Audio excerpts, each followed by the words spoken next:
آج نگینا کی مہندی تھی۔ اس کی تمام سہیلیاں مدعو تھیں اور چڑاخانی کر رہی تھیں۔ جیجو تو تمہیں دیکھ کر پاگل ہی ہو جائے گا، بہت پیاری لگ رہی ہو، دیکھو ہمیں بھول مت جانا۔ ارے شادی ہونے دو، دیکھنا ہمارا نام تک بھول جائے گی، جیجو کے ساتھ ہی باتیں کیا کرے گی۔ شادی کے بعد اس کی سہیلیاں کہکے لگا کر ہنس رہی تھیں۔ چلو اٹھو، میری بیٹی ایسی نہیں ہے کسی کو بھول جائے۔ نگینا کی ماں مسکراتی ہوئی نگینا کے سر پر ہاتھ رکھ کر اسے دعا دینے لگی۔ یہ لمحات کیمرے نے قابو کر لیے۔ نگینا کی والدہ کی اس سے پہلے کہ آنسو آتے وہ آنسو چھپا کر اندر کمرے میں جا کر پھوٹ پھوٹ کر رونے لگی۔ بیگم کیا ہوا ہے؟ خوشی کا لمحہ ہے، تم رو رہی ہو؟ ہماری بیٹی محل میں جا رہی ہے، اسے دعائیں دیں۔ چلیں چپ رہو۔ نگینا کے والد نے نگینا کی والدہ کو گلے لگاتے ہوئے سہارا دیا اور چپ کرواتے ہوئے تسلی دی۔ نگینا سرخ جوڑے میں ملبوس نظروں کو جھکائے اب ڈولی کا انتظار کر رہی تھی۔ نگینا پہ آج ایسا نکھار آیا ہوا تھا کہ اس سے پہلے نگینا پہ اتنا نکھار نہ آیا۔ شاید محبت کا نکھار تھا جو صرف نگینا ہی سمجھ سکتی تھی۔ نگینا کا دل ایک لمحہ بہت خوش اور اگلے ہی لمحہ گھر والوں سے جدائی کا بھی غم تھا۔ موبائل پر بیل بجنے پر نگینا کا دھیان فوراً موبائل پر گیا اور مسکراتے ہوئے اسکرین کو دیکھا جس پر ارشد کا نام تھا۔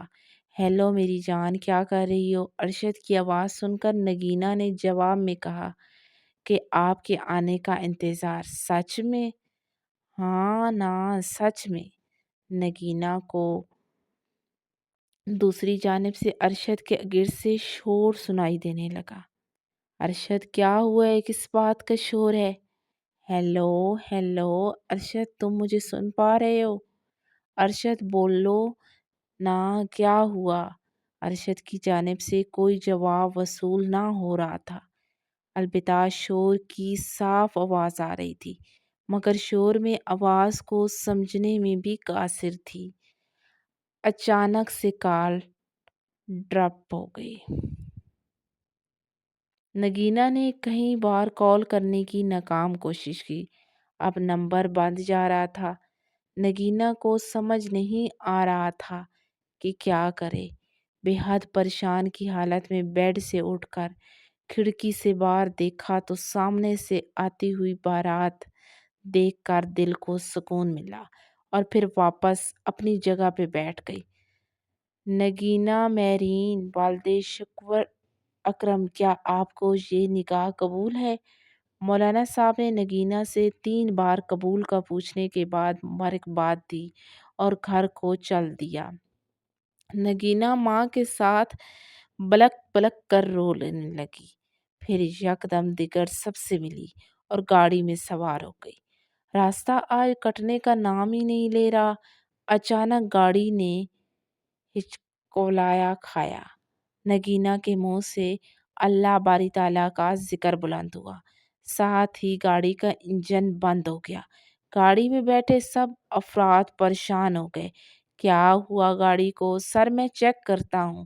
ڈرائیور گاڑی کا دروازہ کھول کر کار کو چیک کرتے ہوئے، صاحب انجن بہت گرم ہو چکا ہے، پانی ڈالتا ہوں۔ اوکے تم ٹھیک کرو، ارشد کہہ کر موبائل کان سے لگاتے ہوئے مصروف ہو گیا۔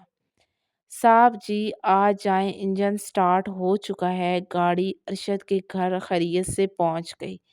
سب نے شکر ادا کیا۔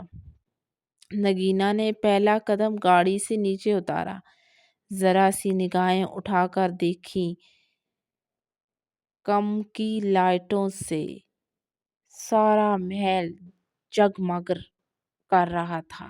قدم نیچے رکھے، گولیوں کی آواز محل گونجنے لگا۔ نگینہ اب گھر کے اندر قدم رکھ چکی تھی۔ ارشد کے گھر میں ان کے قریب 2.4 خاندان کے لوگ ہی آئے تھے۔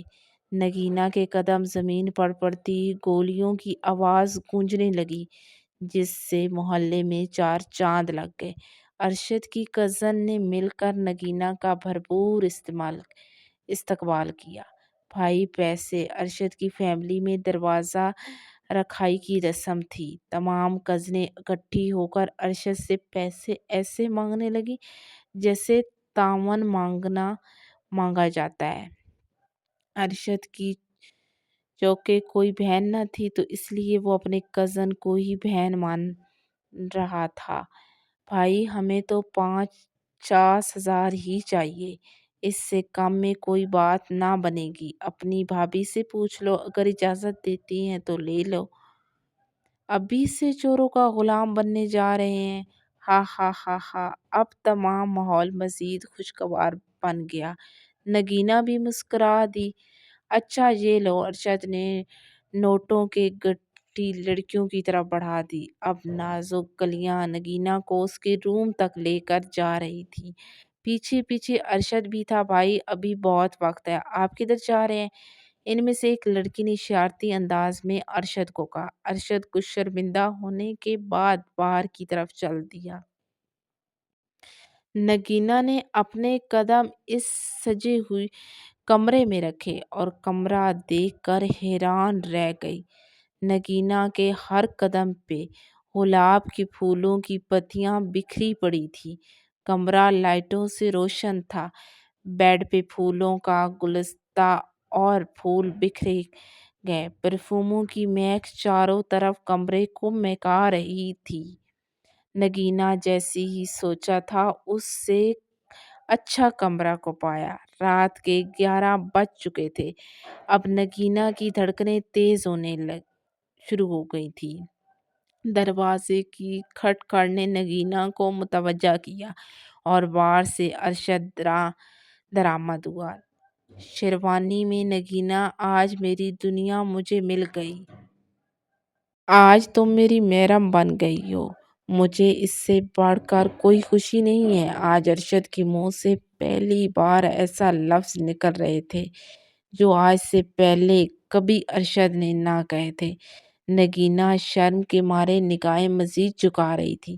ارشد کے حق میں مہر میں نگینہ کو پلاٹ اور مکان اس کے نام کر دیے تھے۔ زیور سے لدی ٹرالی جو پہلی رات کا تحفہ دی، ارشد نے نگینہ کے سپرد کر دی۔ کم بیش 5 تولے کے زیور اس میں موجود تھے۔ مخمل کی چادر پہ بیٹھی تھی جو بے حد سکون دے رہی تھی۔ ارشد نے نگینہ کا ہاتھ تھام لیا۔